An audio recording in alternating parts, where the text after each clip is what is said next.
गुस्सा एक ऐसा एहसास है ना जो हम सबको होता है, पर क्या हम इसे सच में समझते हैं? आज हम इसी शक्तिशाली भावना के हर पहलू को समझने की कोशिश करेंगे, कुछ सीधे सीधे सवालों के जवाब ढूंढते हुए। तो चलिए शुरू करते हैं। तो सबसे पहला और सबसे बुनियादी सवाल, आखिर ये गुस्सा है क्या चीज़? इसका जवाब ढूंढने के लिए ना हमें इसकी जड़ों तक जाना होगा। तो चलिए सबसे पहले शुरू करते हैं इसकी परिभाषा से, इसकी बिल्कुल बेसिक बातों से। साइकोलॉजी के हिसाब से देखें तो गुस्सा एक बहुत ही नेचुरल और तेज एहसास है। झुंझलाहट का, नाराजगी का, ये तब उभरता है जब हमें कोई खतरा महसूस होता है या लगता है कि हमारे साथ कुछ गलत हो रहा है, कोई नाइंसाफी हो रही है। और देखिए, सबसे ज़रूरी बात जो यहाँ समझने वाली है वो ये है कि गुस्सा आना एक बहुत ही नॉर्मल इंसानी भावना है। ये कोई कमज़ोरी या कमी नहीं है। ठीक है, तो परिभाषा तो समझ आ गई, पर यह आता कहाँ से है? अब जरा गुस्से के नेचर को समझते हैं, पता लगाते हैं कि इसकी जड़ें आखिर हैं कहाँ। और ये सवाल ना बड़ा मजेदार है। क्या गुस्सा हमारे अंदर पहले से ही होता है, मतलब कुदरती तौर पर, या फिर ये कुछ ऐसा है जो हम अपने आसपास के माहौल से, अपने तजुर्बों से सीखते हैं? क्या ये नेचुरल है या मैन मेड? देखिए, इसका जवाब थोड़ा पेचीदा है, क्योंकि इसके ना दो पहलू हैं। एक तरफ तो गुस्सा बिल्कुल नेचुरल है, ये हमारे फाइट और फ्लाइट रिस्पॉन्स का हिस्सा है, मतलब हमारे दिमाग में पहले से फिट है ताकि हम खतरों से बच सकें। लेकिन दूसरी तरफ वो वजह, वो ट्रिगर्स जो हमें गुस्सा दिलाते हैं, वो अक्सर हम समाज से, अपने कल्चर से और अपनी जिंदगी के अनुभवों से सीखते हैं। तो कह सकते हैं कि गुस्सा करने की काबिलियत तो हमारे अंदर जन्म से है, पर उसे ऑन करने वाला बटन वो अक्सर मैन मेड होता है। और यहीं से बात आती है गुस्से के दोहरे चेहरे की, अच्छा बनाम बुरा। गुस्सा एक जबरदस्त ताकत है, इसमें कोई शक नहीं। पर सवाल यह है कि ये ताकत कुछ बनाने के काम आती है या बिगाड़ने के। तो असली सवाल यही है, गुस्सा फायदेमंद है या नुकसानदेह है? ये एक ऐसा सवाल है जिससे हम सब जिंदगी में कभी न कभी जूझते हैं, और इसका जवाब जानना वाकई बहुत जरूरी है। गुस्से की ताकत ना एक दो-धारी तलवार जैसी है।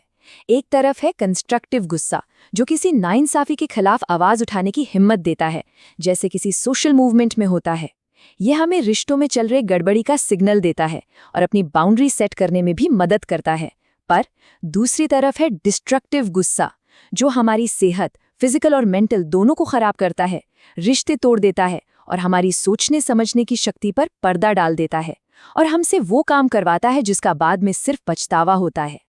तो अगर गुस्सा अच्छा भी हो सकता है और बुरा भी, तो सवाल ये उठता है कि इसे सही तरीके से इस्तेमाल कैसे किया जाए। चलिए अब आगे बढ़ते हैं और देखते हैं कि इस एनर्जी को सही दिशा कैसे दी जाए। गुस्से को काबू में करने का मतलब उसे दबाना बिल्कुल नहीं है, बल्कि उसे समझदारी से इस्तेमाल करना है। इसका एक सिंपल सा 3 स्टेप प्रोसेस है। स्टेप 1, पहचानें। खुद से पूछें, मुझे असल में गुस्सा क्यों आ रहा है? स्टेप 2, एक गोल सेट करें। मैं इस सिचुएशन से चाहता क्या हूं? क्या पॉजिटिव नतीजा निकल सकता है? और तीसरा, सबसे इंपॉर्टेंट स्टेप, सही रास्ता चुनें। उस नतीजे तक पहुंचने का सबसे सही, सबसे कंस्ट्रक्टिव तरीका क्या है? ये तरीका गुस्से को एक खतरनाक हथियार से एक काम के टूल में बदल देता है। तो अब तक हमने गुस्से की परिभाषा समझी, उसका नेचर समझा और उसे मैनेज करने का एक तरीका भी देखा। अब आखिर में एक ऐसी बात पर नजर डालते हैं जो शायद गुस्से को देखने का हमारा नजरिया ही बदल दे। गुस्से के बारे में एक ऐसी बात जो शायद ज्यादातर लोगों को पता नहीं होती। चलिए देखते हैं। ये एक चौंकाने वाला मेडिकल फैक्ट है।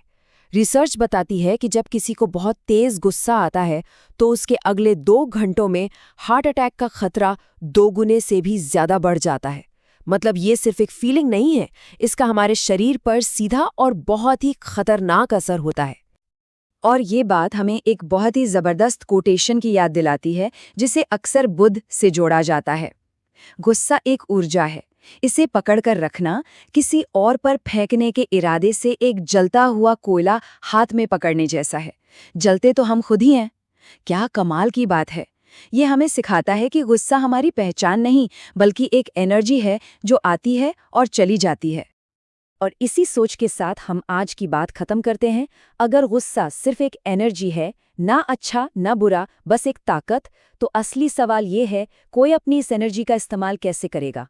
क्या इसे खुद को ही जलाने देगा या फिर इसका इस्तेमाल कुछ नया बनाने, दुनिया में कुछ पॉजिटिव करने के लिए करेगा? सोचने वाली बात है।